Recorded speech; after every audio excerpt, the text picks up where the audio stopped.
Neighborhood Board meeting. We are in session. First order of business is for vacancies on the board. We have one vacancy as of right now, Sub-District 2 Windward Mall. Is there anyone that's from Sub-District 2 that wants to serve on the board? What? Did I hear somebody say sure? No. Okay. Hearing none, we'll move on to our city and state monthly reports. First up is Honolulu Fire Department. In person. Aloha. Jacob Char, Honolulu Fire Department, Kāne Fire Station. Happy New Year, guys. First time back since the beginning of the year. Here's a report for February 2025. The statistics provided below represent confirmed number of incidents in the neighborhood board's geographical area for the previous month. For more details on the incidents and related mapping information, please visit the fire response map on HFD's website at fire.honolulu.gov under the News and Info tab. Should you have any questions, please email the HFD's Public Affairs and Media Liaison at hfdnhb@honolulu.gov. There's 3 questions previously requested. First question was, is there going to be a hotline for people to call about illegal fireworks? Answer, the Hawaii Department of Law Enforcement and the Honolulu Police Department are law enforcement agencies. Anyone wanting to report the illegal use of fireworks can call the DLE's fireworks tip line at 808-517-2182, and these reports can be made anonymous. Question number 2, what were the nature of the 2 mountain rescues? On 1/16/2025, ladder 17, third watch said mountain rescues are usually for lost and or injured hikers. Question number 3, what should people do to stop the use of illegal fireworks? Answer, the HFD strongly opposes all fireworks except permitted firecrackers and professional fireworks displays conducted only by permitted professionals.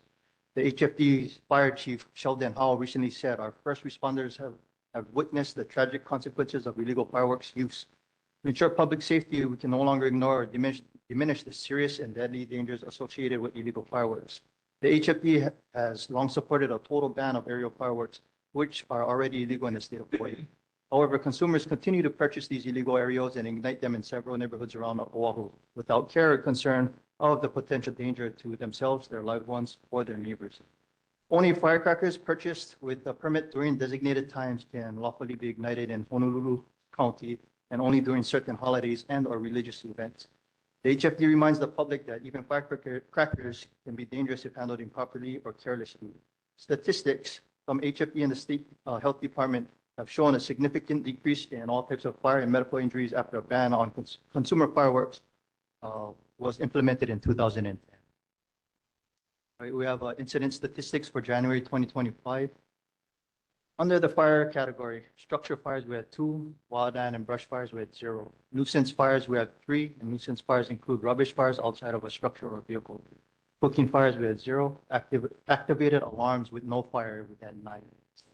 Emergencies, under emergencies, we had medicals, we had 144. Motor vehicle collisions with pedestrians, we had 1. Motor vehicle crash or collision, we had 5. Mountain rescues, we had 1. Ocean rescues, we had 0. Hazardous materials incidents, we had 1. We have a fire safety tip and announcement. So the tip for February 2025 is power outage preparedness. There are a few ways you and your family can be prepared for a power outage. Prepare your supplies, ensure your flashlights, radios, etc. contain batteries that are charged. Don't forget to charge extra batteries. Prepare your family. Check in with family members. If anyone relies on medical devices requiring power, ensure you plan ahead of time. Prepare your food and water. Set your fridge and freezer to the coldest settings. Keep them closed as much as possible during the outage. Fill up water containers for drinking and other needs. Protect your electronics. Unplug unnecessary electronics to prevent damage from power surges. Never touch down power lines. Always assume lines are energized and dangerous. For more safety tips, visit honolulu.gov/DEM. You can learn more about power outages at hawaiianelectric.com/storm center. Are there any other questions? Thank you for bringing back the questions from the last meeting. Really appreciate it. Any questions for the Honolulu Fire Department?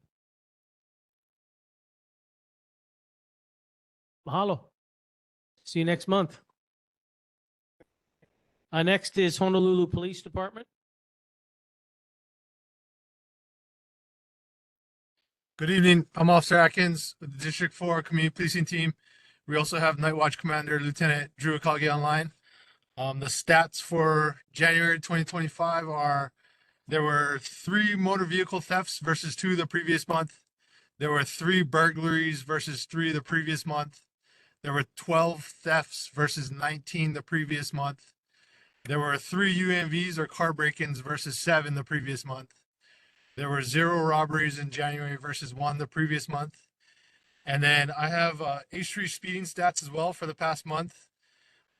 We gave out 281 speeding citations over the past month on the H3.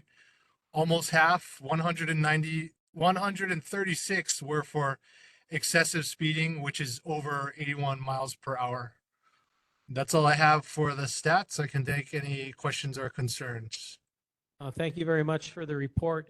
On the agenda, there were a couple of discussion questions. I don't know if you've had a chance to see them, but I'll read them to you. Sure. We have not seen solo riders on the windward side and particularly on the H3. Can there be more of a presence there? That's one of the questions. And sport motorcycles are joining in with the muscle cars, going back and forth on the H3, entering the Kailua on-ramp, exiting Kamehameha Highway, and repeating the loop, not to mention stopping at the thank you, the lookout, what is it? Westbound scenic lookout. Oh, That was more of a statement than a question. okay. The first one is, can there be more of a presence with solo riders on the windward side? Yes, we can put in a request to the traffic division to get a little more presence and enforcement from solo bike. We can do that. And then every time those clubs come through, the racers come through, we people always call them in, and officers do go to the area to try to make sure they're obeying the law and kind of basically escort them right back out of the district back into over the H3. That's Okay. typically what happens. Nice job on the 136 excessive speeding tickets.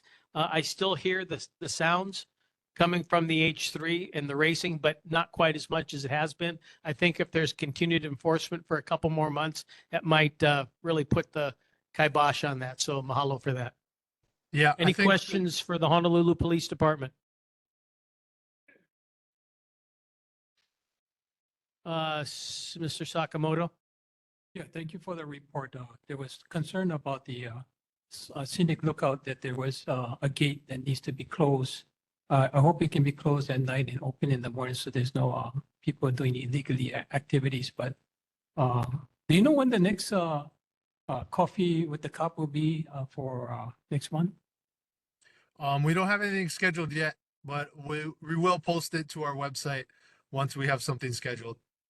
Okay, and then we do have a new major, right, at District 4? Yes, we do. It is Major Randall Platt. Okay, thank you. So the question about the gates being locked on the Yeah, westbound. so I'll check on that. I believe it's DOT's responsibility, but I'll check on that and then make sure they're continuing to do that every night. Thank you. Yes. Yes, sir. Hi, I was wondering, Well, your name, please? Michael Lyman, resident here. Mahalo. This is more of a comment than a question. I noticed an increase in homeless people walking along the sidewalks. And they seem to wander out into the roads, Hmm. you know, with no regard to traffic whatsoever. I was hoping, you know, I know we have a high police presence through town, but if we can have them stop, get them out of there somehow. I know it's an ongoing issue, but it's just a Yeah. grave concern. Especially you see all these pedestrian accidents nowadays. And I do believe a portion of them are homeless folks. Okay, mahalo. Thank you for that. Yeah. Any other questions? Go ahead, Laura. Concerning the homeless, what's the criteria for removing somebody off of a public sidewalk and then for private business like sidewalks? That's So- HPD. You got this one? Yeah, you can answer that. So Mahalo. there is areas in Kāne town and in business areas that's we have sit lie, so you cannot sit or lie on the sidewalk during basically business hours in areas of Kāne town. So you can always call that in, and officers can come and address it appropriately. For private businesses, all they have to do is if they want the person to leave, they can call us and we can come and trespass them and have them leave the area. They won't be allowed back for a year. Thank you. Any other questions? Mahalo. See you next month. Thank you. Next, do we have a representative from Hawaii Department of Transportation?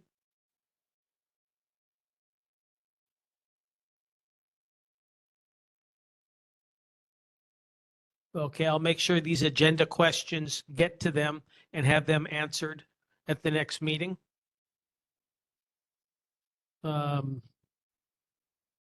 The questions were recent news about speeding cameras at intersections that already have cameras to catch red light runners. There needs to be speeding cameras on the H3. Please give details.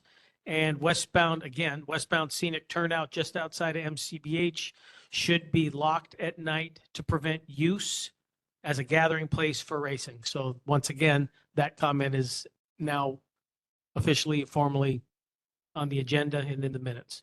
Next is Marine Corps Base Hawaii. Hi, good evening. This is Christy Kalohiva. My apologies. I am online tonight. I've been under the weather and don't want to share my germs. And I also apologize that my camera is not on. My service here is really weak and it doesn't support both video and voice very well. So to catch up on everything, I'd like to actually just jump into the discussion, and that is what annual training for the new arrival is being done for Marines and sailors aboard MCBH to understand their responsibility to themselves and the community. And in parentheses, it says with regards to racing on the H3.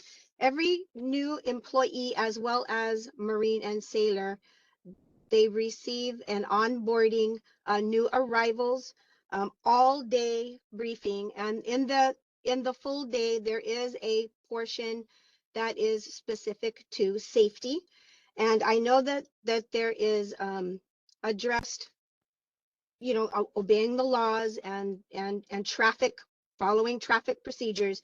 I cannot say that they specifically say H3 racing and address that, but I know that when these concerns recently since October and that collaboration with the HPD department, each individual unit has expressed to their Marines the importance to be good neighbors and good community members and to mind those laws.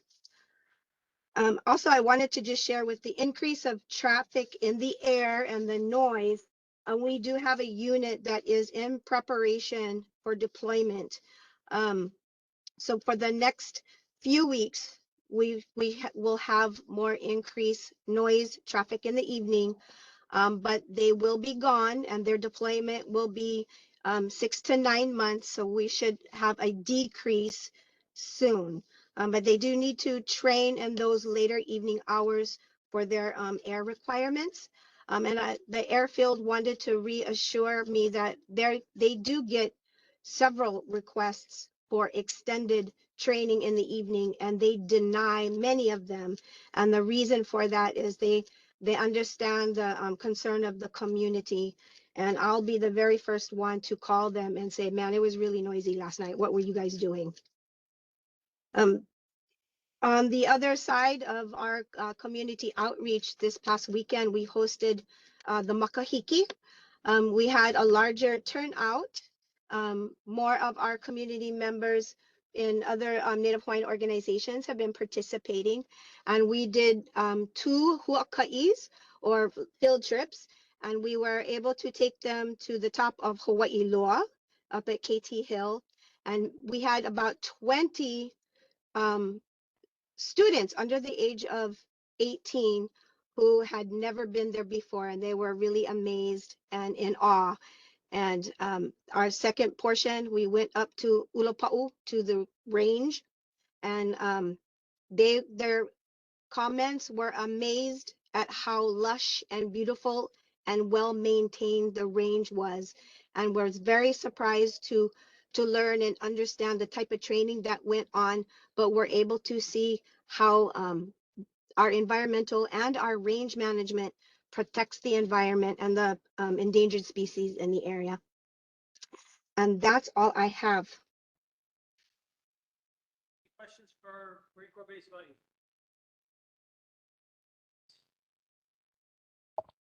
Any questions for Marine Corps Base Hawaii? Mr. Sakamoto? Thank you, Chair. Thank you, Christy, for the great report. Regarding the orientation for the sailors and Marines on base, to let them know what the regulations are. There's also family members that are living in the residence, if they have some.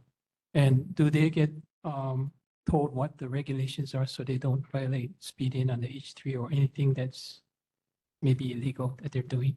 So I know when I used to work there that the sponsor or the military personnel is responsible for their family members and spouse. My question, that's all I have to say. Thank you. I can double to see what type of information is to spouses and family.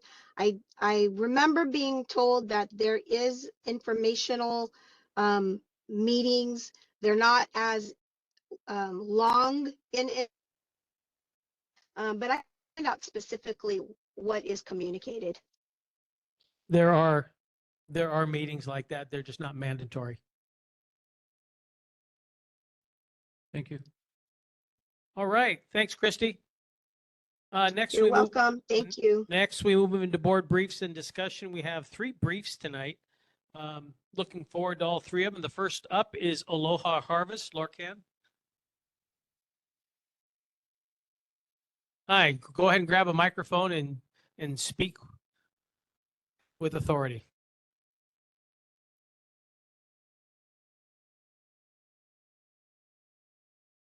Aloha, everyone. Thank you so much for inviting us to be here today.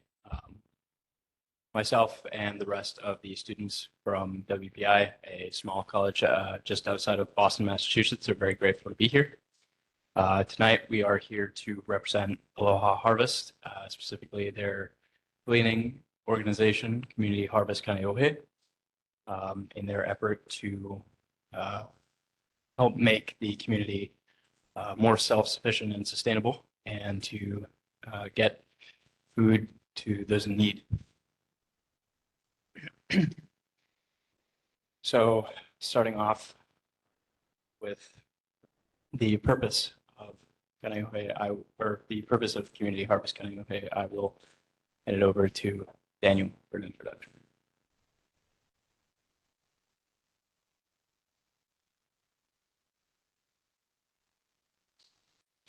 Never mind.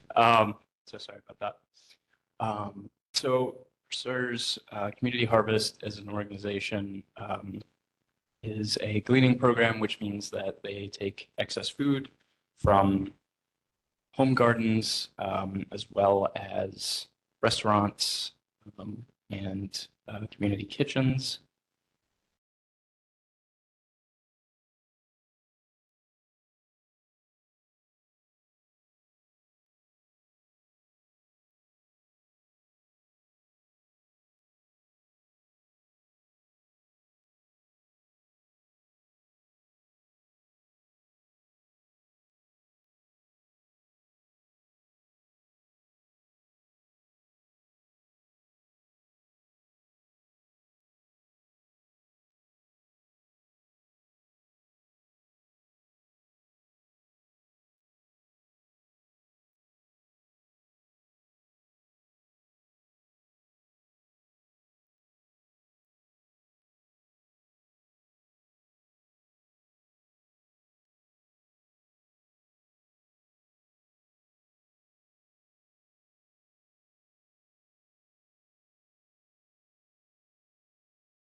and collect produce off of the trees of homeowners. The donations are tax deductible, and they also offer services such as curbside pickup. All of this produce goes same day to 148 different partner organizations across Oahu, and many of which are located in the Kaneohe community. So not only will you be helping out your community by donating your excess produce, you will also be receiving tax deductions for this produce. It's also important to mention that a major concern for homeowners would be, as Daniel said, curbside pickup being available, but Aloha Harvest as an organization also has volunteer signed liability forms. Ergo, if individuals, are on your property collecting fruit, the property owner will not be held liable for any injury that may occur as a result of falling off ladders or any other accidents or what have you. As Daniel mentioned, there's also curbside pickup. So, there's a lot of options. And again, it's a tax deductible free donation. So there's a lot of options there. If you are interested in helping, we have flyers and a poster with more information. And So we have been tasked by the Aloha Harvest organization to spread our message as far and wide as possible. So if any of you in the crowd here have friends or family that have an excess of fruit trees and would be interested in either scheduling a community harvest or just having curbside pickup, please feel free to recommend us to them. We would greatly appreciate that, and they would be helping out many families in Kaneohe who are food insecure. There are, wait, what is? so just under 30% of all households across Hawaii are food insecure, which is not a small number. And about 88% of the food in the state is imported, as I'm sure many of you are aware. So our efforts are really to help expand, a exportable model of, self-sufficient community members working together to feed people in need and to help people, through food insecurity. So I'll.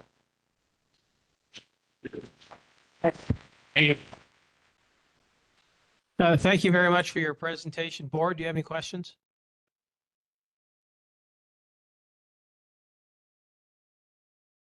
Just one for clarification. I think I might have just missed it. So the fruit is harvested, and it's donated, and the owner of the tree, I guess, gets a tax break. Then the food or the fruit is then donated to those in need. Was that the situation? Aloha Harvest has a very wide distribution network. So things such as food banks, they even go through different organizations like churches that basically just provide free meals to people in need. Okay, thank you for the clarification. Mr. Sakamoto? Thank you, Chair. Thanks for the presentation. As an owner of 4.5 acres in Kaneohe, my dad grew bananas and avocados. I just want to know if you do donate avocados, is it by the poundage or by each piece that you get a tax credit for donating? So Aloha Harvest does typically accept fruit by the poundage. Typically, it's about 5 pounds or more is the threshold. And as we said, picking up is completely free. And, once you're a first-time donor, if your fruit trees, are ready for harvesting, 11 months afterward, you'll get a reminder and just be like, hey, it's that time of the year again. If you have any excess again, yeah, if it's 5 pounds or more, that's big help. So, Thank you. Thank you. Thank you. Mr. Sakamoto's avocados are 5 pounds each. So you need to You need to connect with Mr. Sakamoto right away. And how can people, I have an avocado tree. How can I get in touch with you for you all to come and gather my avocado? That's an excellent question. So yeah, we have some flyers we'd like to distribute if that's okay with you, Please.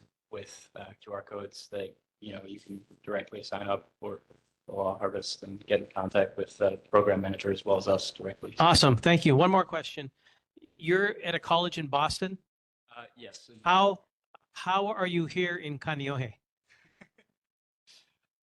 So WPI as a school, Worcester Polytechnic Institute, has a program called the IQP, or Interqualifying Project, which is a major specific project where students go all over the world to work with local nonprofits to try and help the local community and in general just make life better for people in different environments in different countries. And so, you know, we were very graciously, you know, given the spot to go to Hawaii, and you know, we had a couple of projects to choose from, and you know, a lot of us were really passionate about self-sufficiency, home gardening, you know, making a closer community be able to produce the things that they need for themselves. We decided to work on this project together. So And we thank you for that. And we're glad you're here and thank you for your presentation. I sure appreciate it. Next up, DOTAX, Seth Colby. Good timing, get a tax break for donating some of your food. Does this connect? Find out. Aloha. My name is Gary Sugunuma. I am the director of the Department of Taxation. Senator Keoho Kalole had asked us to come and present on, you know, some information about the recent historical income tax cuts passed by the legislature last year. With me is Dr. Seth Colby. He is the Department of Taxation's Tax Research and Planning Officer. So Seth at work basically supervises a team of economists within the Department of Taxation that provides revenue estimates, revenue impacts of legislative proposals during session, and tax policy analysis, among other things. And so Seth is here to do the presentation. Let me turn it over to Dr. Colby. Thank you. You're going to have to adjust the mic for him. Aloha, everybody. Oh, you got it. Yeah, it's again, my name is Seth Colby. I'm not a political appointee. I am a researcher for the state that works with our leaders and people like you to ensure that we have evidence-based policymaking in the state. And so we were asked by the senator to come and talk about this recent tax legislation that passed last year. We're coming up on tax season, and so this is timely. Normally I send in a PowerPoint presentation, but we don't have one. I'm an economist, so I'm very comfortable with numbers and want to show you a bunch of graphs. So forgive me, I'm going to have to wing it right now. The legislature passed one of the largest tax cut in the history of Hawaii, and it's individual income tax, which means that everybody here, if you earn income, will be paying less money to the state government, and you will have more in your paycheck. And I want to talk about that for probably the next I'm going to talk about that for 5 minutes, and then I can open it up to questions because there's a lot of things going on here, right? So last year they passed a tax cut. Why did they pass a tax cut? One, they had a structural fiscal surplus. Now, what does that mean in English? It means that the state of Hawaii was taking in more money than they were spending every single year. And so there was a surplus every year. What the legislature normally does is it usually finds a way to spend it, right? In this case, what they decided is like, no, we're going to remit it back to taxpayers, so they are having to pay less taxes going forward. Everybody will, you know, from an income point of view, what we really care about is net income. It's your income that you receive after all your taxes. So everybody's income will go up. How much will your, let me finish two other things of why it was passed. Two, people were very interested in focusing on what they call the ALICE population. The ALICE is this term for ALICE, asset limited income constraint. It's basically working class families. So you can think of people like a family of four making $80,000, making $90,000, even $100,000 in Hawaii. That's with two kids. That's hard to make people are going through that, right? In the past, they have really focused on tax credits, right? And they had given tax credits. So if you hear about these tax credits that really go to people, it is for people below the poverty line, which is $35,000. But they were looking for some ways to help working class families. So, and then thirdly, what they were doing is our tax code hadn't been updated in about 30 years. So you can remember, like $1 doesn't buy what it used to, right? All of your salaries, or most people's salaries, has been increased to compensate for that fact, right? So back in the day, $50,000 in the 1980s was a great salary. Now it's 20% over the poverty line, right? So all those things were going on in the legislature's mind. And after that, they passed the largest tax cut in the history of Hawaii. What does that mean? They've really focused it on working class families, right? We can talk about how they structure that if you want to get into the details. But the most important part is people who are making between, and these are families, right? So when I say a family of four making $100,000, those are two people making $50,000, right? That's not like cuckoo income. It's not, don't think of people making, one person making $100,000. You have to feed four people with that. That's $25,000 a piece, right? So the way they structure this is that the people, these working class people, are going to get the biggest benefit. And how big a benefit will they get depends on how much money you make. But generally, they structure this tax over 7 years. And by 2031, most working class family making around $80,000 or $90,000 will see their taxes reduced, or their net income increased by about 4.5%, right? So that comes out to $4,000 a year, which for a working family is a lot. And this is not like your fiscal stimulus checks that come once and go away. These are continuous gains and continuous increases in income. So working class family over the 7-year period, which the tax cuts will go into effect, that means over 7 years, this family is going to have almost $20,000 more in their pockets than they would otherwise, right? So this is a big decision from the state, our legislature, and what they were doing.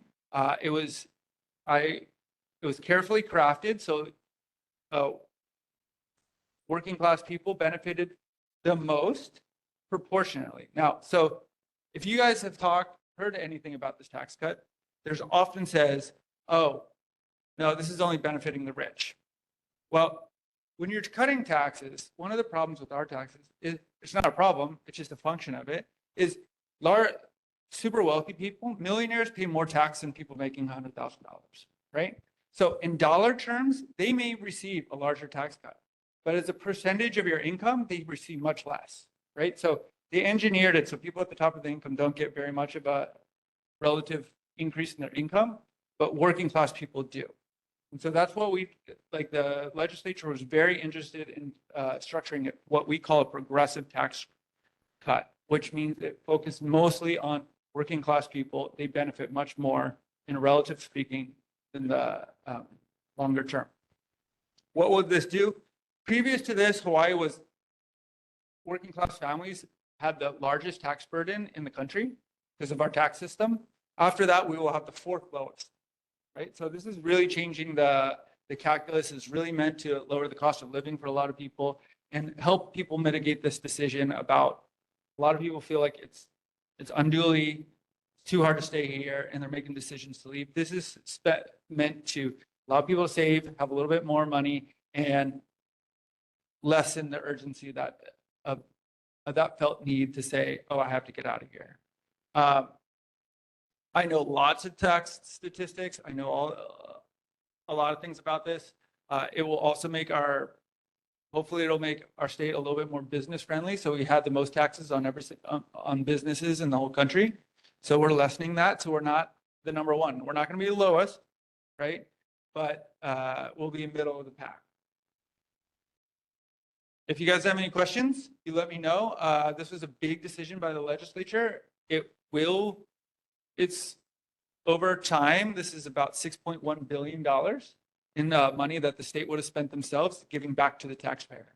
This means that the legislatures have tied their hands a little bit about what they can spend, right? This marks before they had lots of money and they spent freely. Now that they will have, if they keep with it over the next 7 years, they will have their hands tied a little bit and they will have to really engage a little bit more in efficiency and think about how to spend money more wisely within the state. Two things, how will this directly benefit all of you? The way the tax cut is structured is it starts small and gets bigger and bigger and bigger over time. This year was the first time it went into effect. So everybody who gets a W-2 and has wages withheld from your paycheck, any paycheck earner, your paycheck should have gone up just a little bit, like about $50. It depends on who you are, between $20 and $50 at every paycheck, right? So you'll see this. Now, for the next 7 years, every year, the tax department is withholding less money from your paycheck, and everybody will have a little bit more money in their paycheck as a result of this. And when you file taxes, you may, depending on how it is, you may even get a bigger. So that's very technical. I know taxes tend to put people to sleep, but it's good news. You did get to have a little bit more money. If you have any particular questions or concerns, I'm very helpful. I'm here to answer any. Okay, any questions? You're using up your time limit, Don. No, right here. No. Mr. Sakamoto, go ahead. Thank you, Chair. Thanks for the presentation. I noticed that when you get a tax credit of any sort, later on, people start taxing you for other things like real property tax and everything. So I just was worried about when you get a tax credit, there's other ways they take money from you. So that's my concern. So tax credits are exemptions from the existing tax law that they give to businesses and people that the legislature deems who is in need. In some cases, they need to collect a little bit more information because they're giving a tax credit on a specific economic activity or who you are. But they should never collect information for a penalty. A credit will lessen your burden all the time, so it should be a net benefit. I have a question about the GE tax and how is the GE tax related to this? I saw something recently that the GE tax has a recommendation to be bumped up a little bit. Okay, so the general excise tax is basically our sales tax, right? And we have two large tax types facing everybody who lives in Hawaii pays two massive primary source of taxes, the individual income and your GET. So every time you buy food, every time you go to take a yoga class, do whatever, you pay 4%, right? This does not affect the GET whatsoever. And I work for the revenue side, so depending on how sustainable this is, that's more a question for the people who work on the budgeting side. But really, as of right now, the GET should not go up. There are no plans. I mean, there's been legislative proposals, but there's no plans for the GET to increase as a result of this tax cut. Thank you. That was my concern, to make sure that there wasn't offset by an increase in GET. Mahalo. Go ahead, sir. You have to use the microphone so we can catch the recording.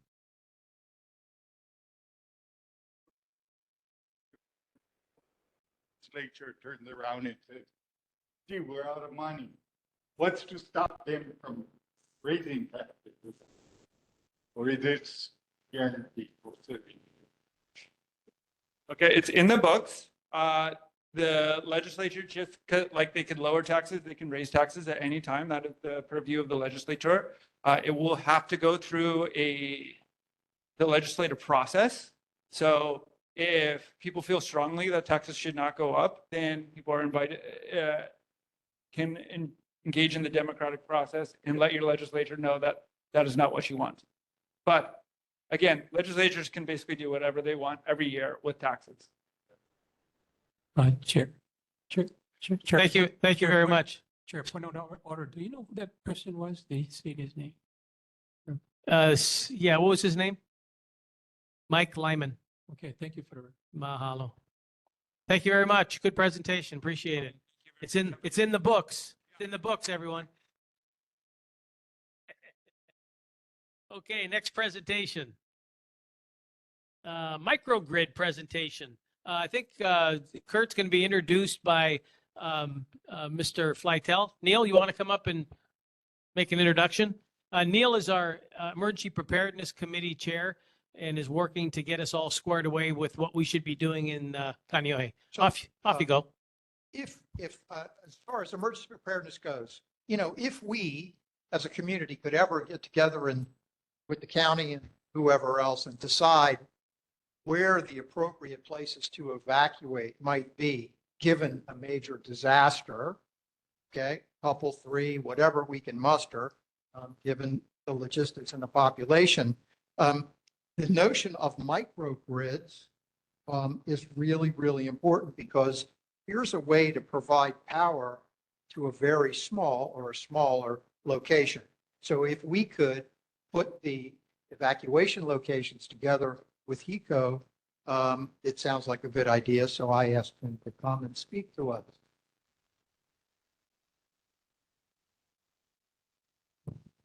Aloha board members, community members, Kurt Sui from Hawaii Electric. Thanks so much for the opportunity to share this information.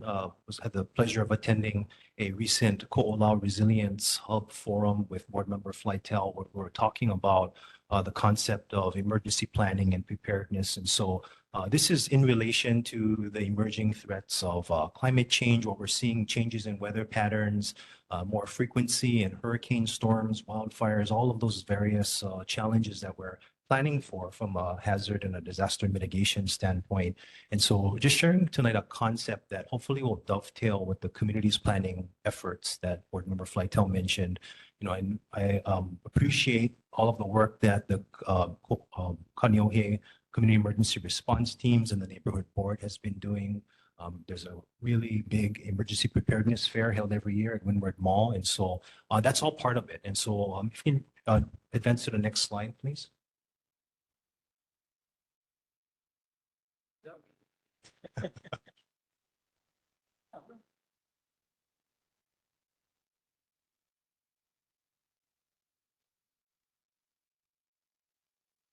Oh, sorry. Just in recognition that we recognize how important energy is, as all of you know, the importance of community lifelines, communication, water, transportation, everything shown here, food, it's all ties to energy and the ability to refrigerate, keep things cool, power, communications devices. So just all the more reason why there's such a heightened focus on providing power during emergencies. Next slide, please.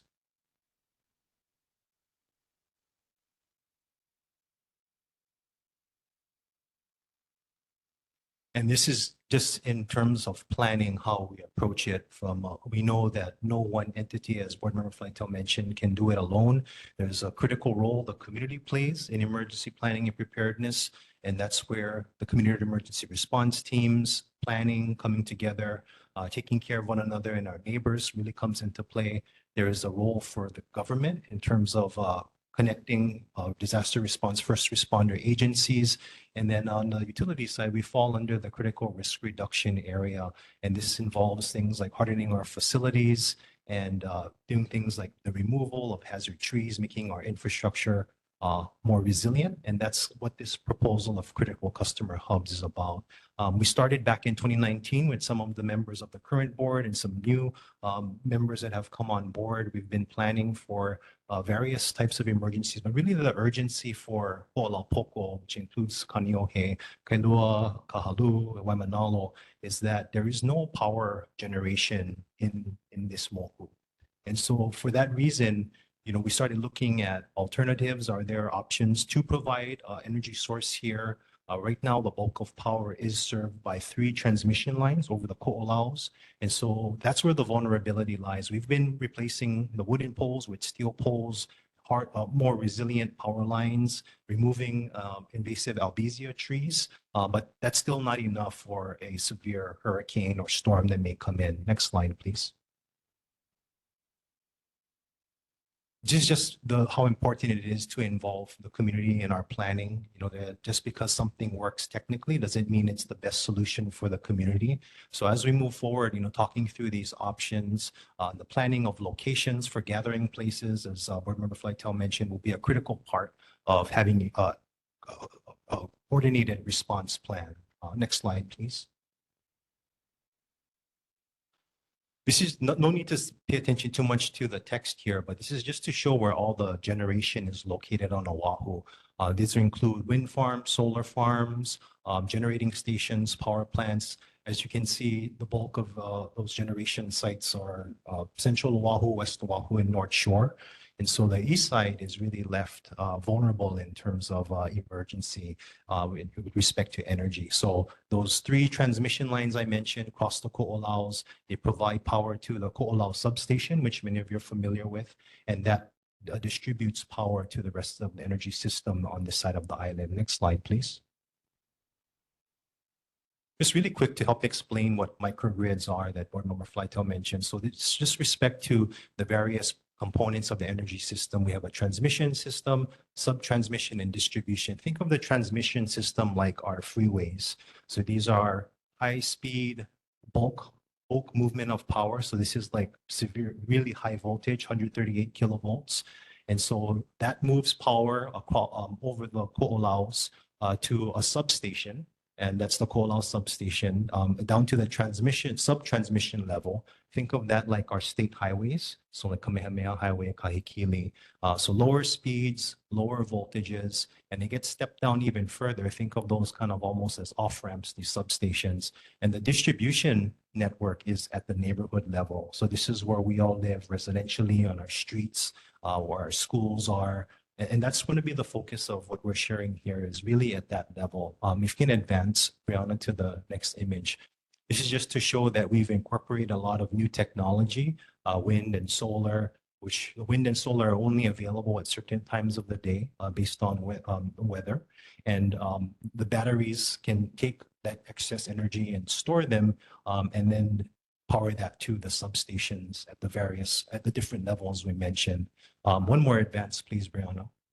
And so what microgrids are is it allows us to close a circuit at the neighborhood level. It would still require its own power source, but essentially it doesn't need to be connected to the rest of the system. So the highway, the freeways and the highways, this is really looking at powering the community at the neighborhood level. And so that's essentially what a microgrid is. It's a mini or miniature version of the broader grid. Next slide, please. Yeah, and that's just showing that isolation. And so really when we started talking about critical customer hubs or microgrids, it was about how are we going to maintain the system in various communities. So I was talking specifically about Kaneohe, hardening a prioritized area or network within the Kaneohe community and powering it with a mobile generator. And so this is something that we got feedback from the community as an option, an emergency option, because there wasn't an existing or plans for a generation source on this side of the island. And so this involves installing steel poles and really focusing efforts on hardening that priority circuit that can serve critical facilities, police stations, fire stations, hospitals, medical facilities, things of that nature. So these are essentially the components of what a critical customer hub or a microgrid would entail. Next slide, please. So I'll kind of go through these very quickly, but when we look at prioritizing who should be connected to this microgrid, it's really looking at critical facilities, emergency providers, key infrastructure, making sure key water pumps have power, vulnerable populations, and also areas where they can provide service to some of the demographics that was mentioned earlier by some of the earlier presenters. So these were all considered And in addition to the community input that was provided, there was a series of workshops over the past few years. And I thank all of you who participated in those. And the conversation is still ongoing as the community is working on identifying a resilience hub in Kaneohe. We definitely would like that to be a part of this plan. Next slide, please.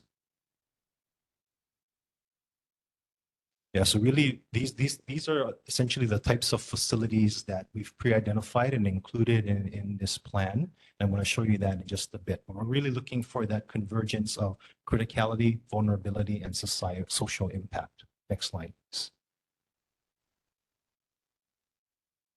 So this is what we're looking at as a proposal for the Kaneohe area, and it involved, we call it the Windward Mall site because that's one of the key facilities that would be powered. And we've been in conversations with the facility property owner if they were to be connected to essentially this microgrid, which essentially is a loop. You know, when you do that science experiment where you have the light bulbs and a battery, that's essentially what this is. It has to be a closed loop of customers that are tied to a circuit. And the reason why we came to this conclusion, and more can be added to it, but if you look at it, it can accommodate Straub Medical Center, and Straub has its own emergency generation, but this is just having additional backup power on top of that so that medical services can continue to be provided.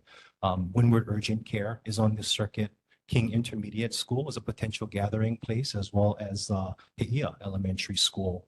And so we are also looking for areas where potentially there could be like the police station, the fire station, additional facilities that can be connected to this loop. And so that's a part of that conversation that Board Member Flytel was mentioning is as the community identifies facilities that they would like prioritized, we can build that into these plans as we build out these microgrids or critical customer hubs. Next slide, please. I won't spend too much time on the rest of this, open up for questions, but this is just to show you that with the community partners that we have been working with, we've also identified sites in the Olomana, Kailua area. Of course, the Adventist Health Castle being a part of that network, fire station, police station, critical services you see there, as well as a smaller circuit in Waimanalo that includes the health center, EMS and police station, library, as well as another gathering place. So this is essentially the theme of what we're looking for when we're trying to identify these critical facilities. Next slide, please. And with that, I'll open up. I just want to thank all of you for the time. It's definitely something that we're continuing to improve upon in the emergency preparedness planning and welcome any questions and input from the board and community. Any questions? Mr. Sakamoto? Yeah, thank you, Chair. Thank you for the presentation, Kirk. I talked to you before on the phone. I live right by the three transmission lines by Palau Golf Course and the substation. So if those lines go really out, you folks have this backup power and everything. It's wonderful. Would one of the backup power places will be the state hospital, just in case they need power for their patients and whatnot? They may have their own generators, Board Member Sakamoto, and we haven't, what we're trying to do is obtain federal grants to purchase the generator and for the system. So we've been applying for the past few years through FEMA. So we don't have it yet, but right now, currently, a lot of the emergency facilities have their own independent generators with a limited fuel supply. What we're thinking of is getting an even larger mobile generator and potentially storing that at our Ko'olau base yard and then deploying that to the site where we can provide emergency power to this microgrid. So you did apply for federal grants from FEMA already? Correct. Okay, I've read about that in the president. Thank you. So if you had concurrence on a location, how long would it take to set something up where we can implement this in emergency preparedness exercises? We could start planning for that now. I think it's really, we have this kind of core base based upon the input we've received so far. So we have that as a starting point. And really it's more about the financing of purchasing that generator is a key component. But we could build it once we've already started to harden the system from like the poles, strengthening the poles and power lines. Essentially what we would need to complete that would be the generator and the additional. How much is it? For just the Kaneohe one by itself, it's within the range of maybe $6 to $8 million. And so in total, it's about 20 million for all three of those microgrids or hubs that we're hoping to install. And this would be the first of its kind, so it's something new that we're trying because we're island communities. And so this is again the result of planning that started after Hurricane Maria in Puerto Rico, where there was a significant amount of time where it took to bring power back online for the communities that live furthest away from the generation sources. Thank you. Any other questions? Janice, Adriel? This is Janice Lai speaking.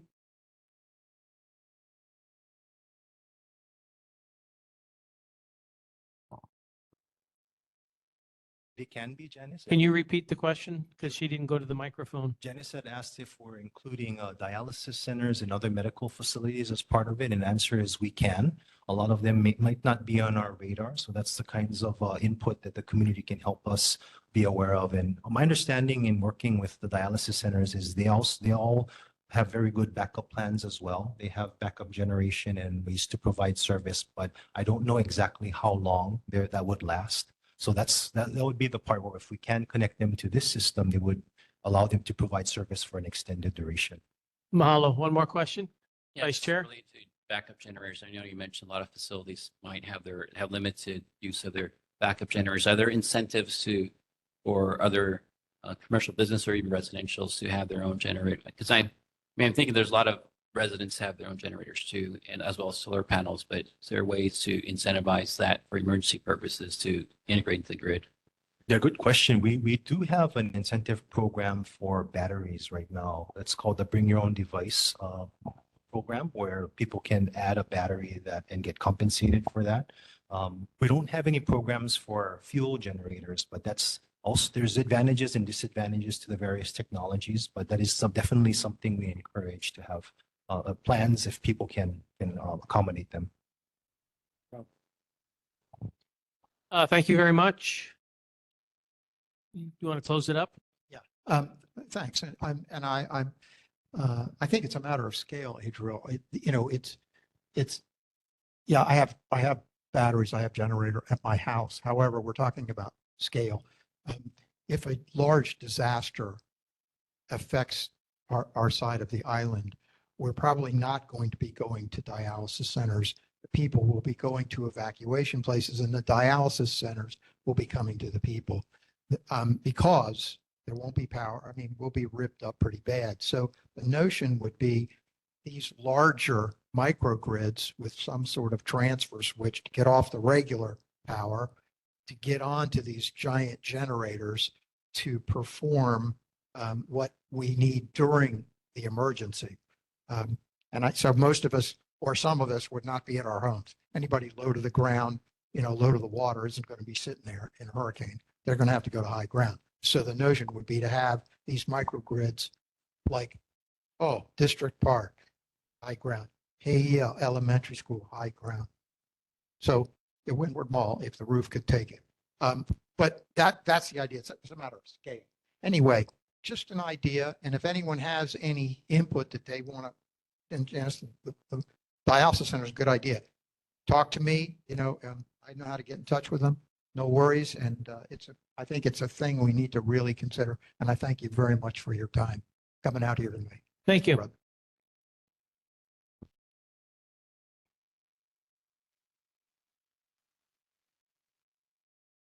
Moving on to resident community concerns, 3 minutes each. Just a reminder that if you have resident community concerns, you share those with me. So your conversation is going to be you talking to me, not talking to everybody over there, or not talking to somebody over here. So resident community concerns. The first one up was Hawaiian Legacy Senior Care Update from a February 6th contested CUP report.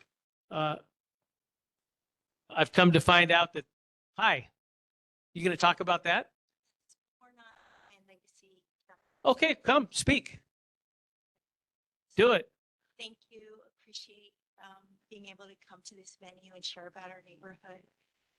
Share your name, please. Rosie Gu. Thank you. And just very quickly, a recap. We are a residential neighborhood, and this involves a conditional use permit major issued by the City and County Employment Department Planning and Permitting to construct a 19 plus square foot, 19,000 square foot commercial facility, 24 units, 2 stories. And the update is that the hearings for the contested case on the modification of the conditional use permit major itself are being heard by the Zoning Board of Appeals before the contested case for the appeal of the conditional use permit itself. So there were 2 appeals of the modification. First appeal has concluded. The Zoning Board of Appeals rendered its decision the same day that John Hyam concluded his case, and they, did not sustain his appeal. So with respect to all of his issues on appeal of the modification, those were denied. The neighborhood Hui is started briefly on February 6th, could not finish because John Hyam took almost 2 full days.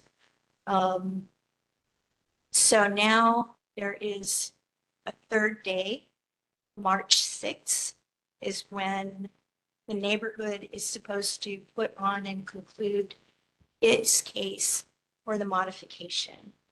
Other date that the Zoning Board of Appeals chose back in September of 2024 at a scheduling meeting. Everything was moved up about 17 months. In due course, everything was scheduled for 2026. And at the request of the intervener, applicant Jacob Chan, the Zoning Board of Appeals moved everything up to December 2024. So we were participating in the process during the holidays, all of that. And they've chosen March 6th as the date for the next hearing. That was actually also the date our position statements will be due for the hearing on the conditional use permit major. So we lose a day there. And then we go to hearing on conditional use permit on March 20. Your 3 minutes is expired. So tell us, what do you want from us besides hearing what the concern is? To update you and, sort of ask permission that at some point in the future, once we know more, because we are having these hearings and we're going through it, whether we could come back to you and perhaps ask you to restate your position, because we still have not had engagement with the applicant, and it doesn't seem to matter here. And that, for us, since we only get this administrative appeal, and if it doesn't go our way, we have to consider actual litigation in a court of law. It just So you're asking the board? to sort of take notice of the update and know that we would like to come back in the future and then maybe. Well, if you can grab my email, it's moradke@gmail.com. Tell me what happens on March 6th. And then at that time, I still have some time to make sure if we were going to do something as a board, I can have it put on the agenda. Does that sound okay? Okay. Thank you very much. No. Any other community concerns?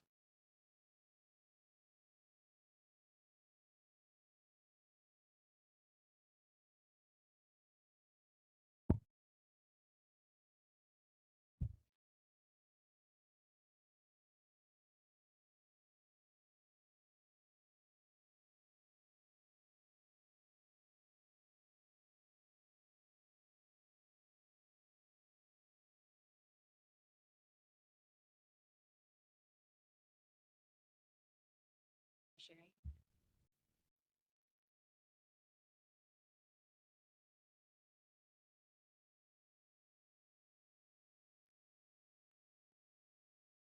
Can you make it bigger?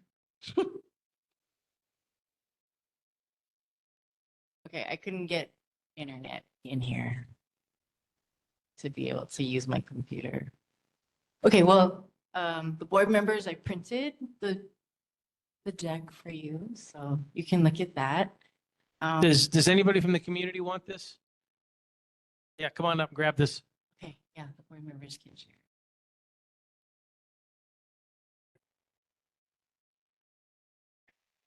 Okay, great. So aloha, my name is Kathy Takakua. Good evening, board members and everyone who's here. I live in Waikulua, Kaneohe, on one street up from Naoniala'a Beach Park, on a little street called Holowai Place. So I'm here tonight with several of my neighbors, and we want to bring to your attention an issue that we're concerned may affect our community. There have been rumors that houses will be built on a parcel of land where Bayview Golf Course Hole 5 was located, and that access to those homes will be through our little street, Holowai Place, which is now a quiet and safe dead end. So, second slide. Up until several months ago, the golf course was accessible from the end of our street. Dog walkers, people exercising and biking, Castle High School students and families would walk down our street, take a little path to the 5th hole green, and walk across Bayview Golf Course Bridge to the Pu'ahala neighborhood. The bridge to the golf course has since collapsed, and the path to the 5th hole from our street has been obstructed. So those two photos are of the obstructed path and the collapsed bridge. Next slide. According to the tax map key, the parcel has been owned not by Bayview, but by Dragon Pacific Investment since 2018. Next slide. The parcel is currently classified preservation, not residential. So next slide, our concerns. In addition to the significant impact additional traffic on our narrow and congested little street would have on our quality of life in terms of safety and traffic and noise, we're also concerned about the environmental effects that a housing development would have on our neighborhood, our kahawai, and our bay. We are specifically concerned about increased flood risk and contamination to the stream and the bay if rainwater that flows down from Waikulua Street is no longer effectively absorbed by that parcel. So next slide. So we are here to ask for your pokua. We would like the board's help in first verifying the substance of these rumors. Is it true? Second, if it is true, we would like the board's assistance in taking proactive action to prevent a petition for a district boundary amendment from being approved by the Office of Planning and to prevent homes from being constructed. We would gladly participate in discussions about alternative, environmentally sensible ways for this parcel to be put to use. More than anything else, we would like transparency from all parties involved and to be included in all discussions and decisions being made that will directly impact us. So our last slide is mahalo.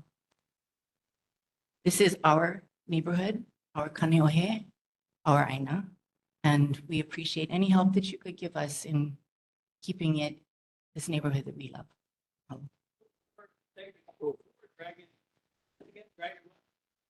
Dragon. We don't know who that is. That's just what's listed in the tax map key as the owners of that property. So we were just looking to see, is it owned by the golf course? But no, it's not. Yes. Right, yes. That's good. I should investigate that. So finding out who that person is probably the point of, what are your plans? Because I've not heard anything. Has anyone heard anything?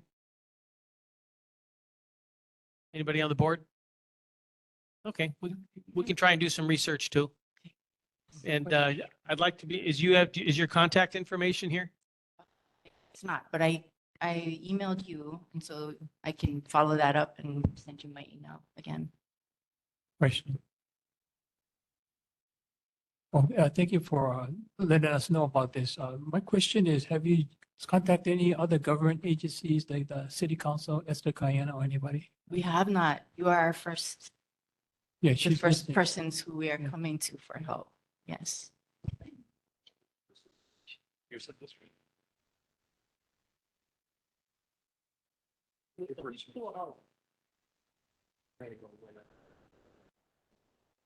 Is it you?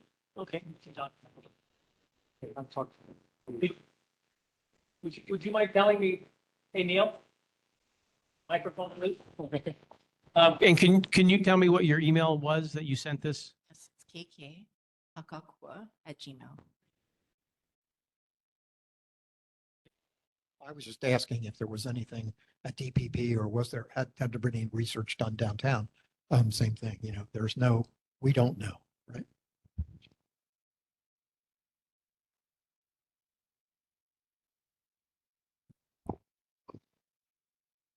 Yeah, I think if you look on the business license search, there's a business name with a name associated with an address. But I did hear before that the previous owner of Bayview Golf Course wanted to build a residence, and I know some of some of the folks with Bayview or they're using Bayview had advised them against it. So keep our ears out open for that. But thanks for bringing it up.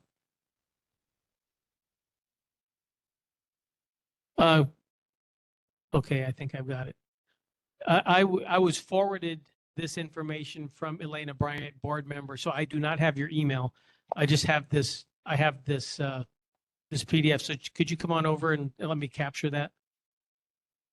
Thank you very much. Oh, Cecil, you have a question. Go ahead, Cecil.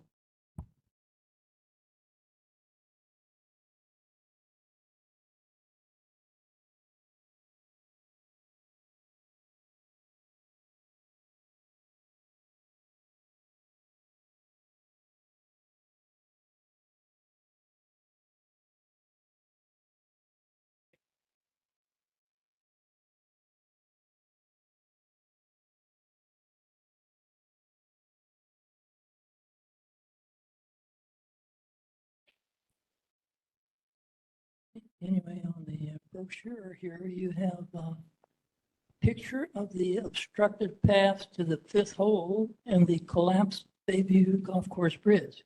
I'm sorry, but I don't understand how that connects to the rest of the issue.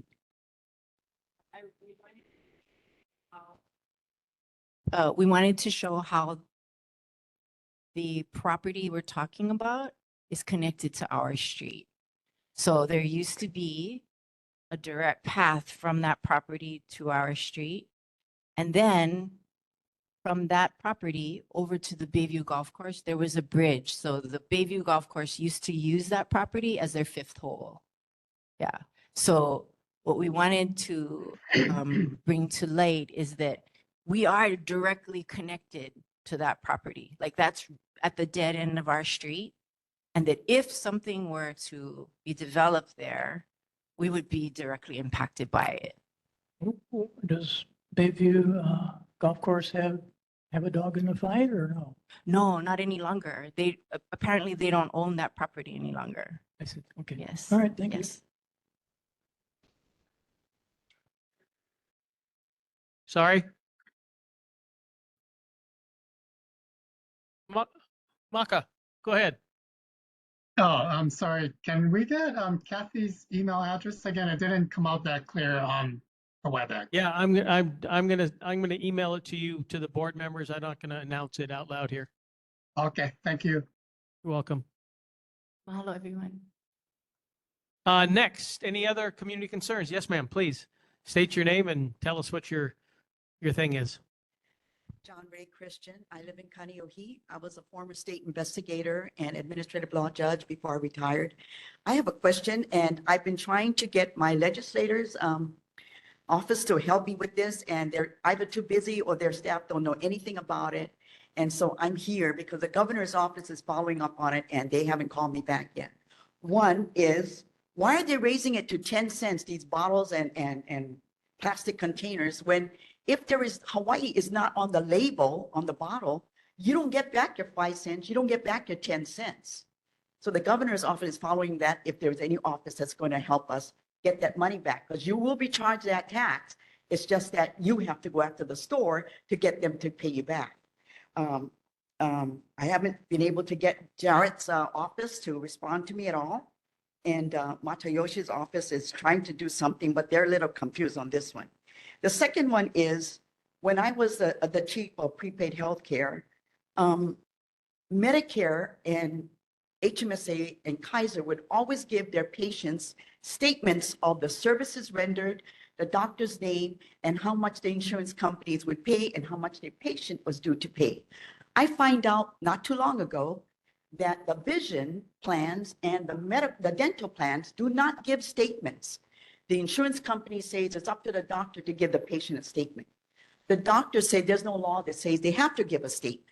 So what I found out is there's money on the table when the patient pays their bill.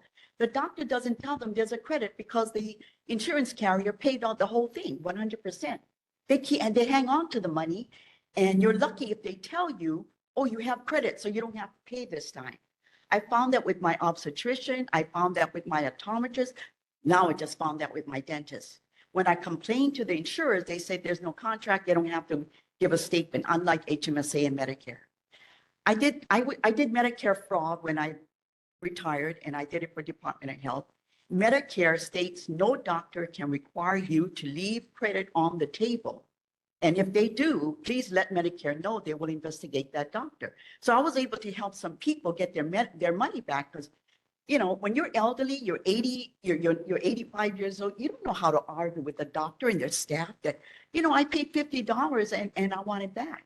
Because the doctor, the staff will argue with you and say, no, you have to leave it on the table. I had to actually go to doctors' offices in Kailua and make sure they return the money back or threaten them with Medicare. So the doctors agreed to give the money back. But there's a lot of elderly, when I did the SMP Medicare fraud, that they don't know this. No one is telling them this. So is this a local issue or is this going to be a federal issue? It's not going to be a federal issue because unless you complain to Medicare, they don't handle it. It's a local issue in that the doctor says no one tells them they have to give you a statement. So that's why they're not giving you. The insurers say there's no contract that they have to give a statement, so they're not giving it to you. You really have to take the doctor's word for it that there is credit or there's non-credit. And for personal experience, my doctor died with $180 of my money on his books, and I never got it back. You know, the family never contacted me. They never gave me a check back. So I'm wondering how many people out there have credit on the table. Like Mo, you said you go ahead and you ask. But let me tell you, do you take their word for it that you only have $25 on the table? You may have 50. You don't know because you don't get a statement. And when I called small claims court, they said I can't file a claim with them unless I have documentation to show the damage, to show the incorrection. If nobody's going to give you a statement, how do you go to small claims court to get your money back? So my question is for Matayoshi and Jared, because they said they zoom in on this thing and they will listen to it. My question is to them, what are you doing to help us? Because the next time you walk in my neighborhood and ask me for my vote, let me tell you what this Portuguese woman is going to do. Thank you.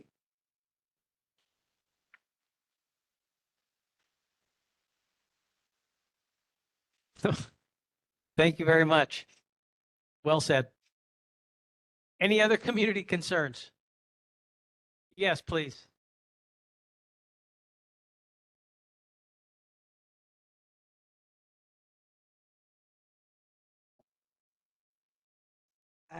Hi, my name is Margaret Schmidt. I'm from the community on O'Opuwe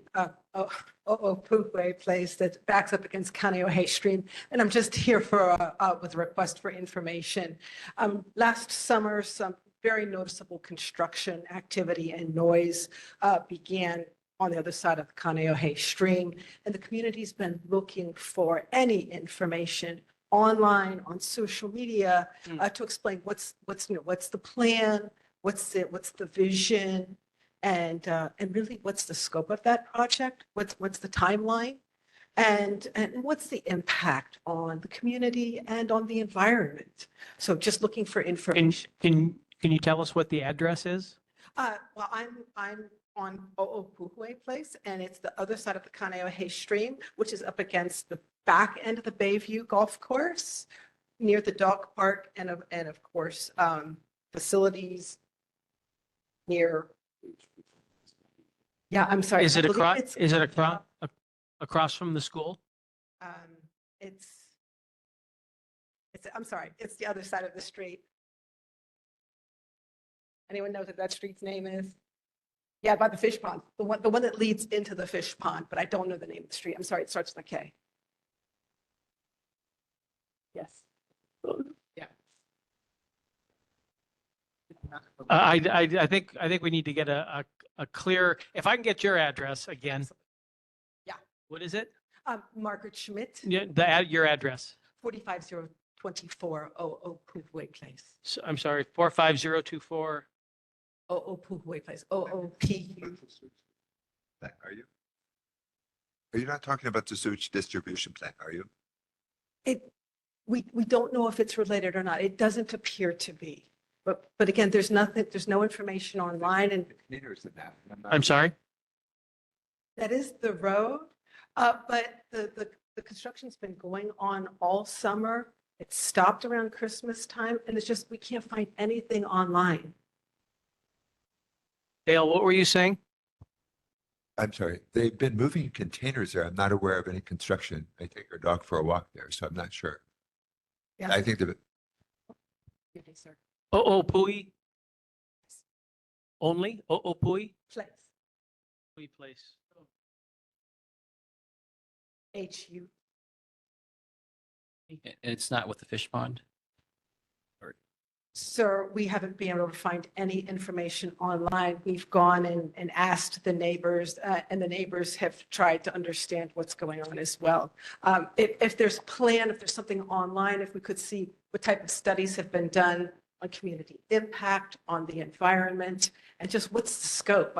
We're a very tight-knit community. We love community enhancement. We just like to understand.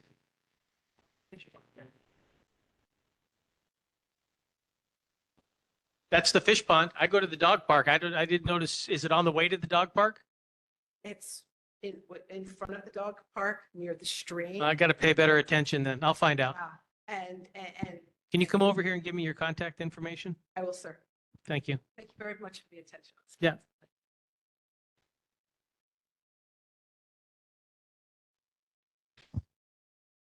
Yeah.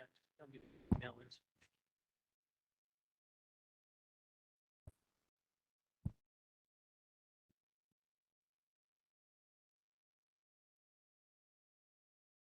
Thank you.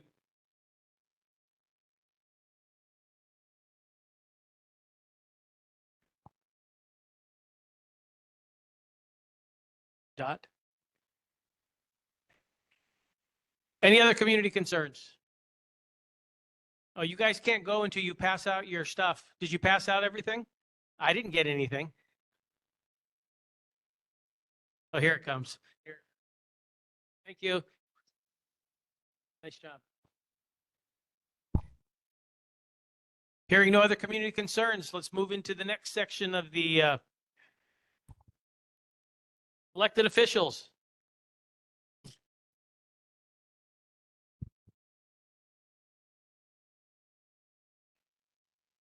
Good man.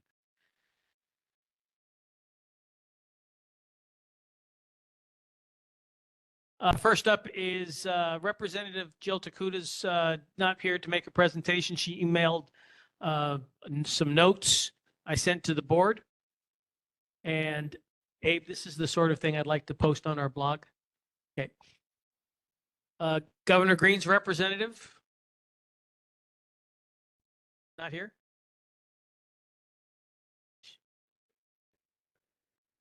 Oh, okay.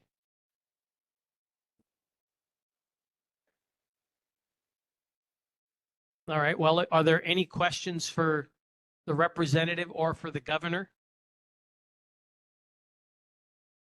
All right. Moving on to Mayor Rick Blangiardi's representative. Thanks, Andy.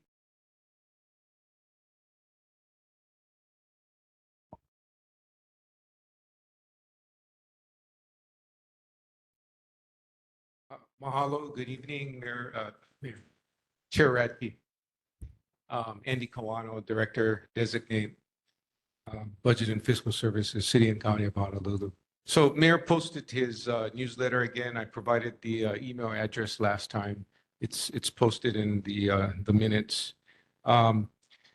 Covering a key concern last time that was brought up, I had to do research on the 911 issue that happened a few months ago. So going through the problem definition, why was there a 20-minute wait to have the phone answered? Mr.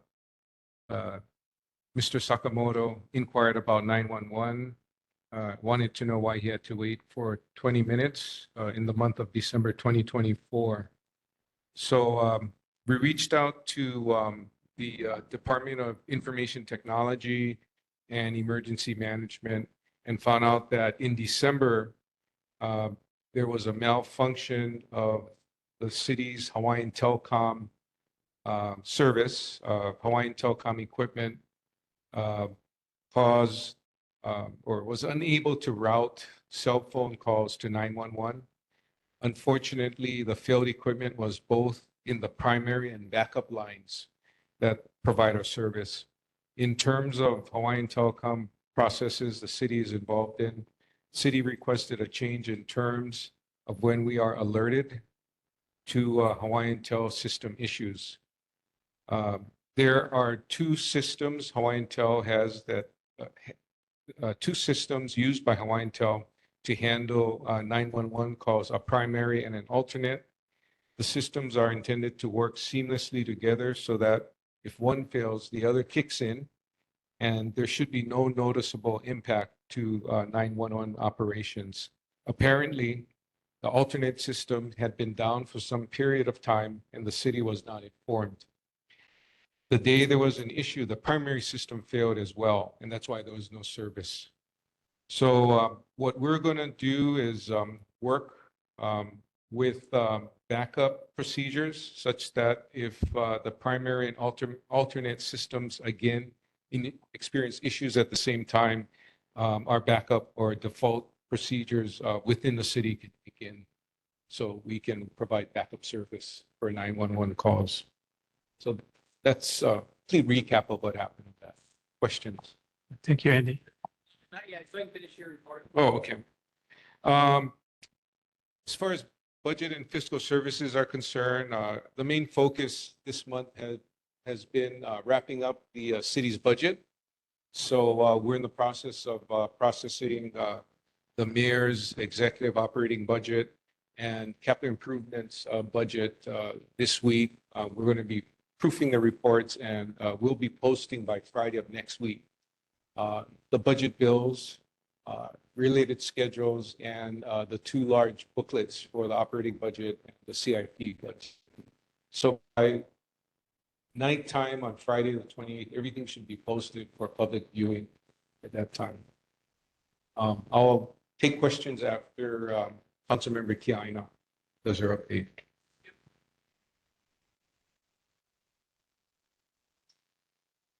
Aloha and good evening.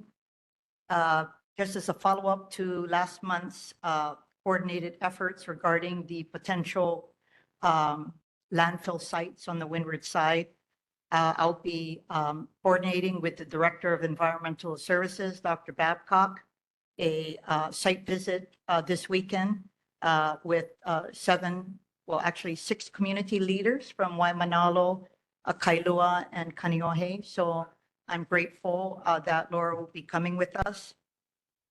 Our research shows that since the 1930s, we have had 7 landfills on the windward side: Aikahi Dump, Bellows Base Landfill, Haiku Dump, Kalaheo Landfill, Kapa'a Landfill, Wainui Dump, and Waimanalo Dump.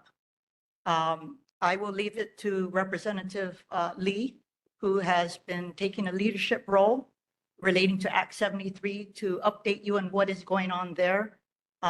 I believe that we should continue to mobilize to ensure that should any legislator open up Act 73 to decrease the buffer from a half mile to 1/4, that we need to collectively oppose any effort, because just through the talk that I hear, people are always talking about the windward side.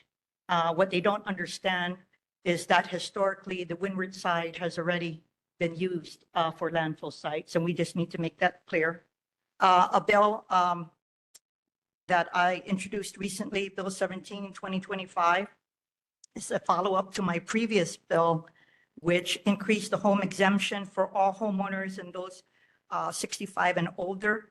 As many of you know, in 2024, it went from 120,000 to 140,000 and 140,000 to 160,000 for 65 and over. As many of you know, part of the challenge is it doesn't keep up with the times. And so I simply have introduced another measure which would increase it, the baseline from 120 to 140 and 65 and over to 160 to 180,000. The first reading will be on Wednesday of next week, and I anticipate a hearing on March 4th at 9 o'clock.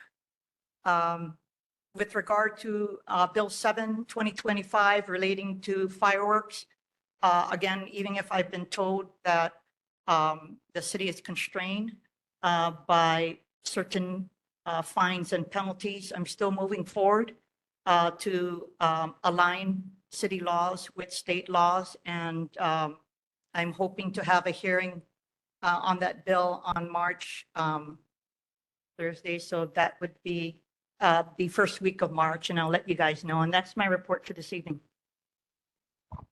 Thank you, council member. Questions for the mayor's representative and for the council member? Chair, there were. Yeah, I see your hand. Hold on just a second, Donald. Just making sure there's no others. Okay, off you go, sir. Yes, thank you, Chair. Thank you for the reports, Andy and council member. There were two questions or things on the agenda to bring up. And one of them was the cleanup of the stream that I brought before by Kaneki Street, and then the Raceway Park status of what's going on with that.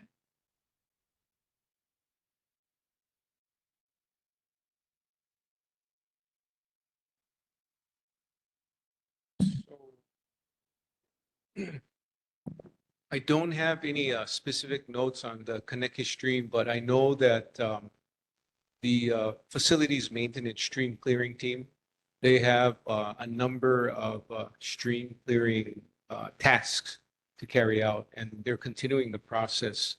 So I will find out where they are specific to that stream and report next time. On the Raceway Park, I'm not aware of any park on this side of the island, you know, the windward side being planned right now. I think he's referring to Kalealoa. The city just took ownership of the land, the property. And I believe that there are studies that have to be done before doing any kind of prep work for a Raceway Park. So they're targeting to do it. The mayor's asked that question at almost all of his town halls that we've been having the last few years. So the plan is to do it, but it's going to take, a few years to put in place. Thank you. And the stream we're talking about is Kamo'ali'i. Oh, not, I thought you said. Did you say It's close to Kaneki Street. It's the same stream that he said. it comes all the way through? They've been working on it, but I don't believe they're completely done. I'll find out when they're going to be finished. The target initially, late last year, was by mid-February, but I don't think they're finished yet. So I'll get more details on that. Yeah, Andy, they did the concrete portion, but there's some muddy areas, so it's kind of might be difficult. Okay. I'll follow up. Mahalo. Thank you very much. Next are our, what? Oh, go ahead, Neil. Yeah, this is a question directed to Councilmember Kāne. There's a monster, quote unquote, monster home being constructed somewhere between 46,165 and 46,171 on Lilipuna. Do you have any information? I can't tell you the address, but I have the two addresses on either side. That would be helpful. Tim Carson of my staff is online. if you could follow up with me via email, what we'll do is we'll go in GSF map and then determine the addresses of those. Yeah, it's a huge house, Yes. 6 off-street parking. I mean, it's, yeah. So first of all, as a baseline, let me know where your address is. And then if you could just either take pictures, and then what we're going to do is That's her. go on the GSI mapping system and we'll try to determine to the best of our ability. And then what I'll do is, before we make the inquiry, we will confirm with you that indeed that is the address.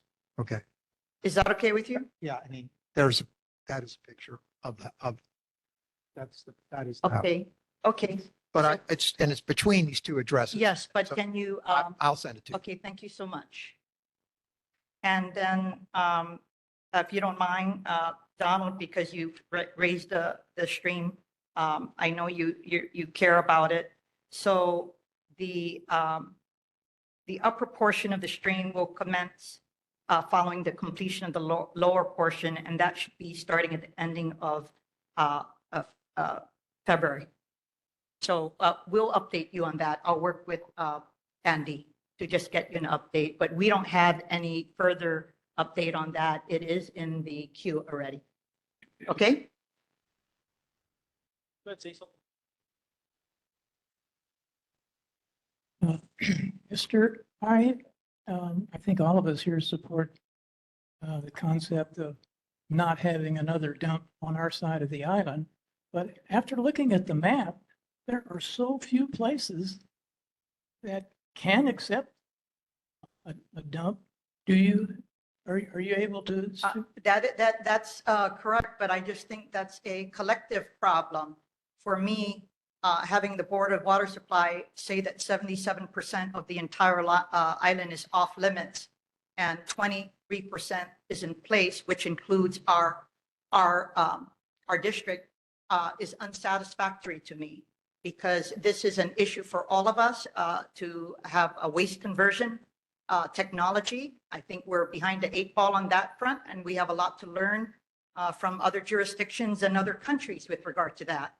So at the end of the day, it appears to me that Waihua is going to be vehemently opposed by its lawmakers as well as the Board of Water Supply, and the mayor is going to be in a pickle to determine what to do next, right?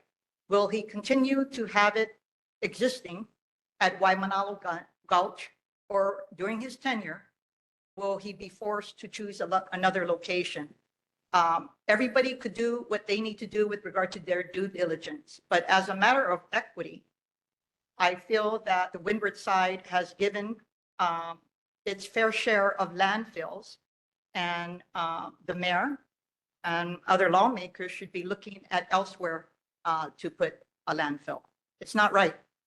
So all 3 areas have already withstood landfills, and there should be other areas of the island that need to kukua.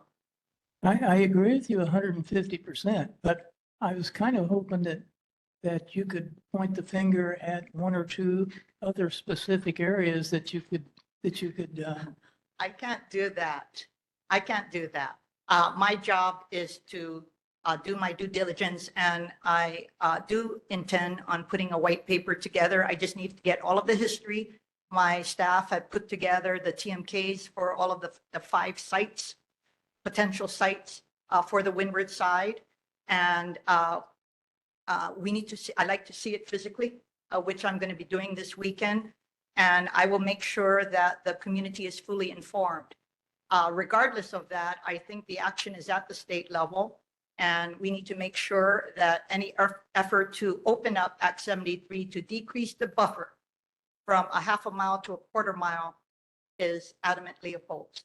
So Representative Lee, again, as I said, will update you because he has been taking a leadership role on Act 73, and I'm going to leave it to him to update you on that front. It's going to take all of us to work together to make sure that we, number 1, educate ourselves, and number 2, are unified if we need to mobilize against any effort to put the dump on the windward side. That's my objective. Thank you, Esther. I think you represent us very well. Thank you so much. Vice Chair, last question. Yeah, thank you, Vice Chair, Councilmember. Yeah, I know, I think you mentioned something about waste management. Yeah. It really brought up something that I think is a very key point of what do we do with our waste. We had some extra food, some young people talk about extra food. There's also food waste. What can we do with that? How we manage our maybe plastics or paper and do it differently instead of just putting a landfill. I lived in Taiwan in the 70s, right? And it was a dump. It was an island. And they just did landfills in the 70s. But there was a movement in that within the 90s that they actually did a lot to manage their waste. So every day they have these different bins, food waste, aluminum cans, and they've done a great job of managing their waste. So they don't have to have landfills. What they do have left is incinerated, right? And so, yeah, there's a lot to learn from Yeah, that. that's correct. And I have to. Appreciate you looking See, at if that. we didn't determine it, we have to heavily invest in the next 20 years for not just studying it and learning from others, but actually having pilot projects off the ground. I was at a reception the other evening. DOD clearly has a lot of money of doing a waste conversion project through DOD first to see about its applicability to civilian life. And I just think that that if we spend just as much energy in that as where we're going to put a dump, we're going to be all better off because there's success stories around the world. And I think we need to wake up. Okay, thank you. Moving on to senators and representatives. Senator Keoho Kalole, or representative.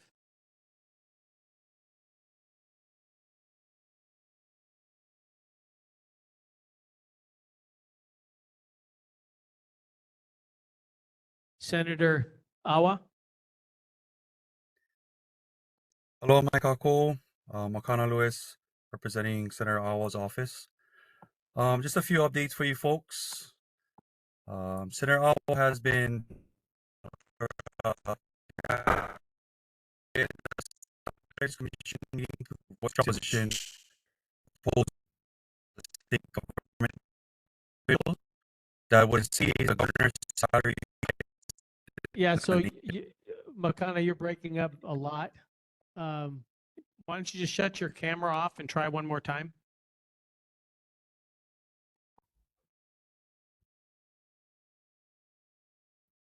Aloha. Aloha. Good to go? So Can you far. hear me? All right. Yes.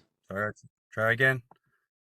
A few updates. Senator Awa has been busy in and out of the Capitol. Today he's attended the Salaries Commission meeting to voice his strong opposition on the proposed pay raises for the state government officials that would essentially raise the governor's salary to the highest in the nation. Out in the community, the food tree project took quite a hit during the storm, but Senator Awa has been out there with community members maintaining the trees. Back in the Capitol, SB 242, a ban on foreigners buying agriculture land, has moved out of its first joint committee of agriculture and transportation and is now waiting to be scheduled for its next committee. Our bill SB 2, which would recognize the coconut tree as a food source as opposed to landscape, is scheduled to be heard next week in the Agricultural Committee. By this time next month, we will know if it made it over to the House. We are also working with representatives from the Genki Alawai project using EM, or also known as effective microorganisms, utilizing the Genki balls as an all-natural solution to help with some of the cesspool and water quality issues within the district. As we've seen a lot of positive results within the Alawai project, we hope to utilize this as a natural and cost-effective solution for community members.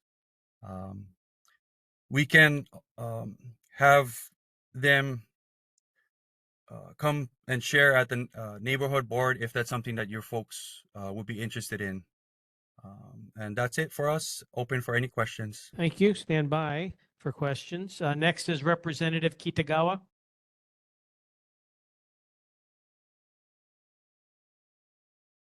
Representative Matayoshi.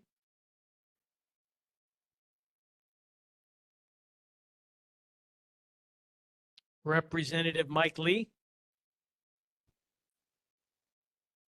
Oh, Matayoshi. Okay, thank you.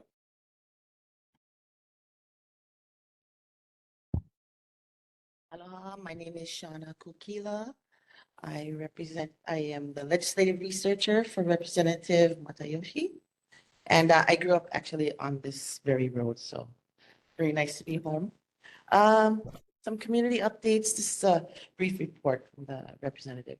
The Department of Transportation has cut the tall grass outside of Likelike Tunnel. And the representative has also been working with the city and county to address all of the recent concerns, like homeless encampments, speeding related concerns, and more. Today was Ag Day at the Capitol to show the support for local agriculture. And then newsletters are being sent out soon. So look for yours in late February or beginning of March. And thank you for everyone to completing your surveys. Let's see. Oh, and Going Green Recycling Drive will be May 31st at Castle High School. Okay. So in regards to the high five bottle tax that was mentioned earlier, that is, I believe, SB 184. It's a Senate bill, so we'll take the concerns back to the representative about that. In regards to the Hawaii State Hospital, there was a hearing yesterday. So anyone interested can go on YouTube. You can hear everything about the repairs and the flaws and the defects that they found and the representative response. So that's it. Anybody has questions, I can answer after. Stand by for questions. Representative Mike Lee.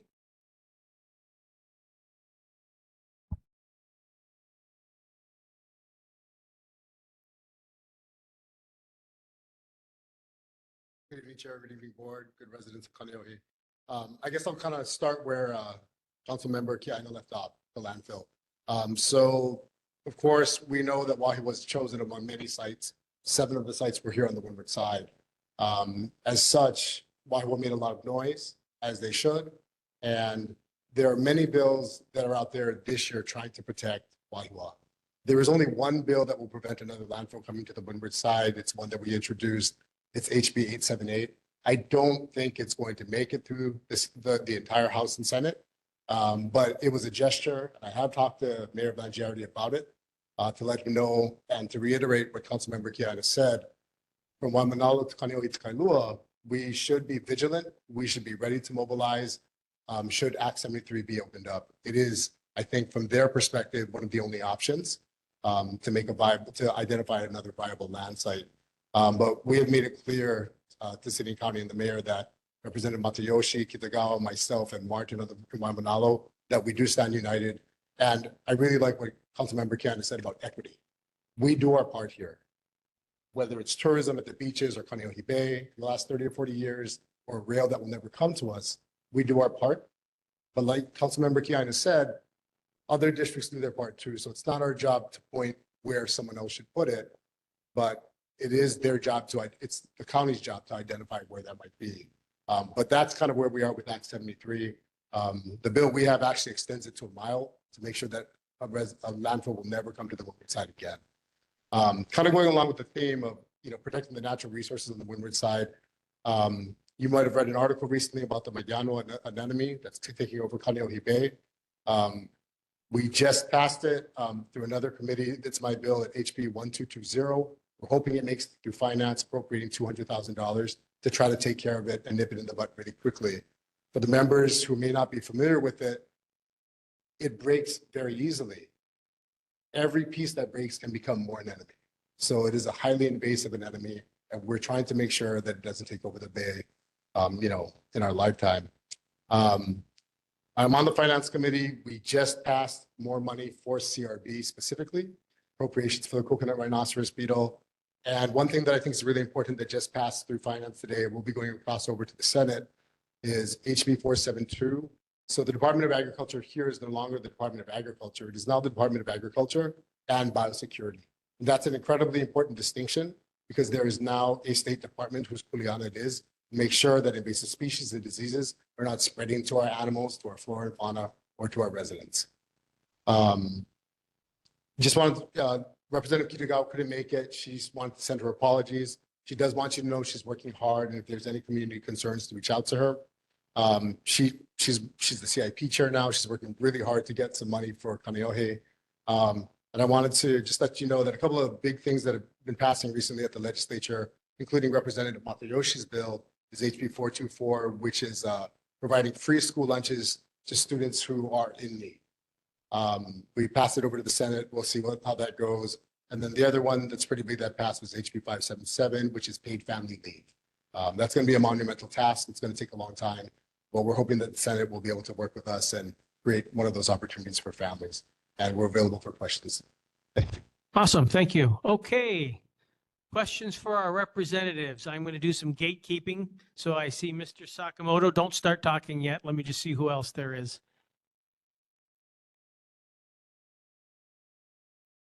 Mr. Sakamoto and me. Go ahead. Thank you, Chair. Thank you for the representatives for the presentation. I'm very concerned about the state hospital absorbing costs right now. It's still brand new to me. But my question is, when is the last day for the deck-in for bills to be heard for this month, and then it passes over to the other side? Anybody know the crossover date? Thank you. Anything else? No, that's it. I have a question for Rep. Matayoshi's representative. Were you here earlier when the judge was talking about the medical billing and the lack of transparency thereof? So I was here when she was talking about. Is that something that the rep deals with, or is that something that Jill Takuda deals with, or both? I believe that it could be a state issue because it involves the local unions. So I will go back and talk to Rep. Matayoshi about that, see what he can do, because he used to be the labor chair. Now he's the CPC chair, which is consumer protection. So consumer protection. Right, I get that. Were you saying that this could be a labor issue?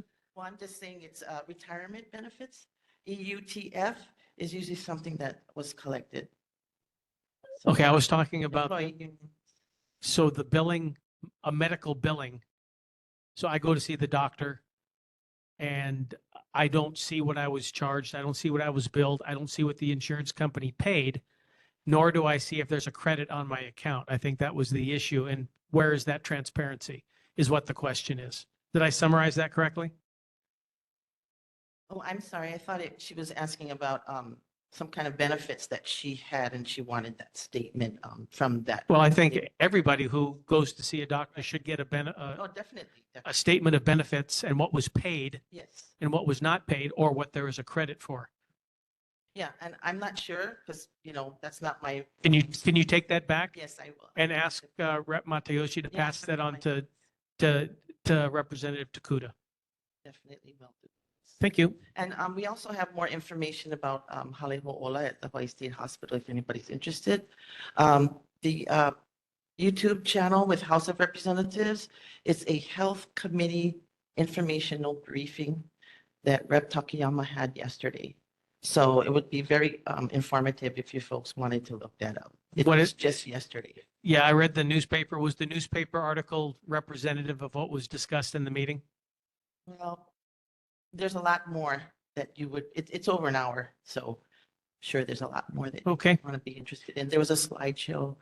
Well, we forums, sat here in this Ben Parker Elementary School for about a year and a half, getting briefs on what was happening and how wonderful it was going to be. And I definitely don't want to put this on the administrators at the state hospital. But if somebody comes to do work at my house and I pay them for it and the work becomes faulty, I got to sue them. And we can't spend a lot of time waiting for mold to be mitigated and not recoup what we did to spend on that. So what is it, Healy Phelps? Hensel Phelps. Hensel Phelps, sorry. Healy. Rep. Matayoshi shares your concerns. And when you watch that hearing, the briefing, you will see how much aligned he is with you. He gave them a pretty substantial question.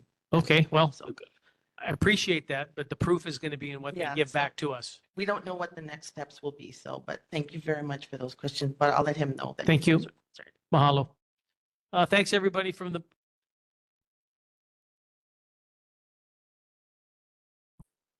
Okay, Cecil, go ahead. For Senator Lee's representative.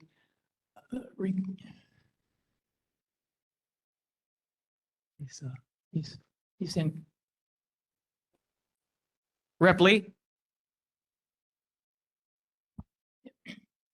You were talking about school lunches and free school lunches for kids in need.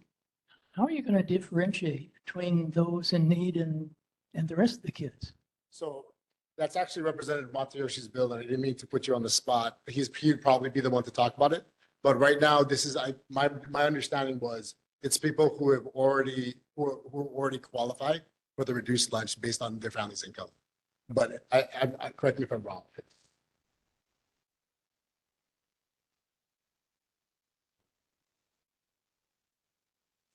Make sure you get a look at it before you vote on it. All right. The only thing that we would have to see about that is federal funding is something that, is kind of precarious right now. So any kind of appropriation bills, we're going to have to really look at hard this year. Next, moving on to any other representative senator questions? Oh, by the ways, saved rounds, not looking for anything. Okay, thank you. Moving on to community organizations, Windward Community College.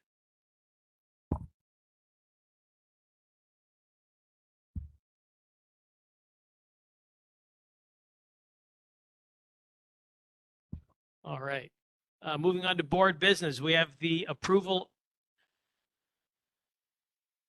Okay.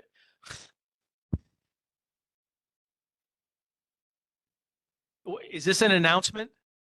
Just wait. It's not time for announcements. We're doing board business right now. Approval of the January 2025 minutes as amended by Mr. Sakamoto.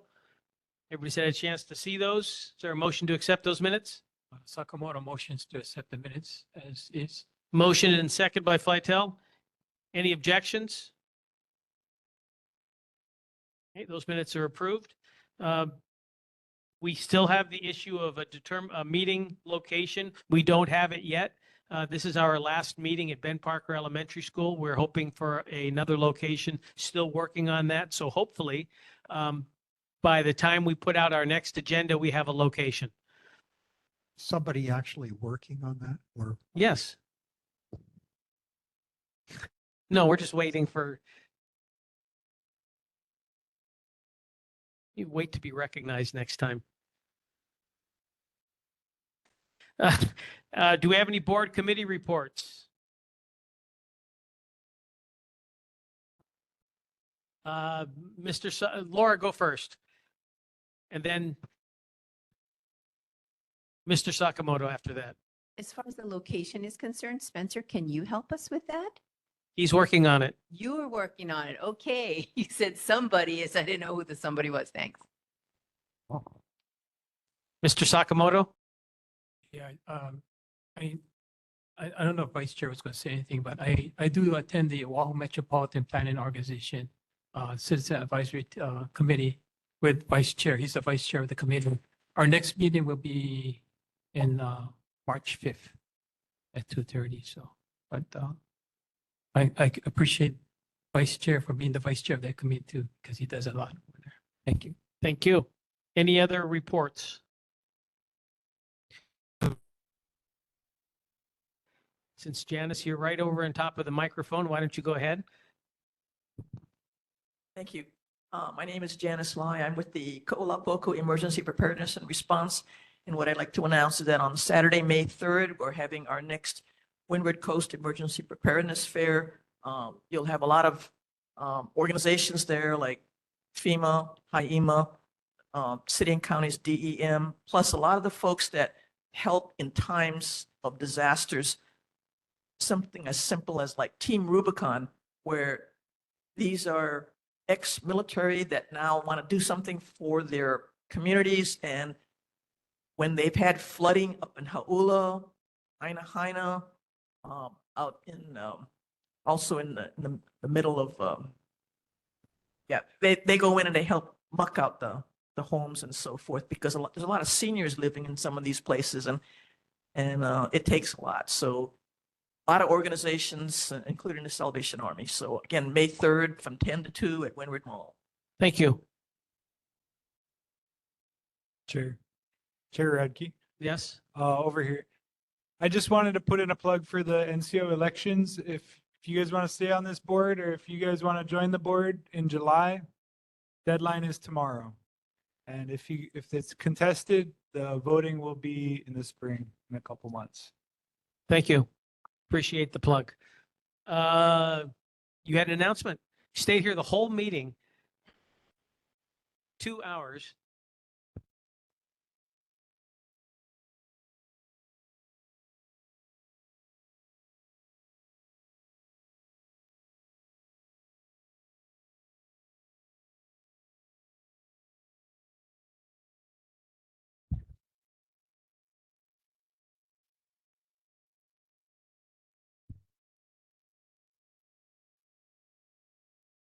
Hi, my name is Lisa Uesato. I'm from Windward Neighborhood Security Watch Coordinators Group.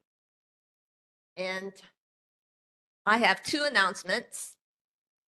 The first one is our next Malama 96744, the graffiti paint out and community cleanup, is scheduled for Saturday, April 12th from 8 a.m. until noon at Kaneohe District Park. And so please pick up the flyers at the front desk. And there is a QR code for the registration. And this is an excellent opportunity for students to participate in this event because they can get community service. Yeah. Okay. And then the second one is there's a call for donations. The HPD officer, Jimmy Vanissing of the community police team for District 4 is in need of a heart. So there's a call for donations. We have the flyer here, so you can pick it up at the front desk. There are two QR codes. One is the GoFundMe code, and the other one is Venmo. We are seeking donations to assist Officer Jimmy Vanissing, who is facing a serious medical condition. Your contributions will help tremendously and are greatly appreciated. If you go to the GoFundMe code, you will see the story about this.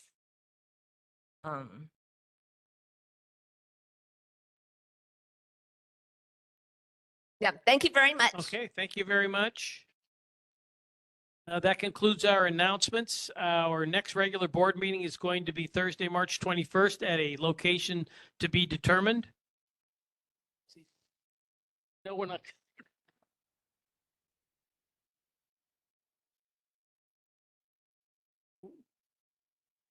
What are you going to say, Steve? Ma'am, regarding the police officer that needs a heart, is he from Kaneohe or Kailua?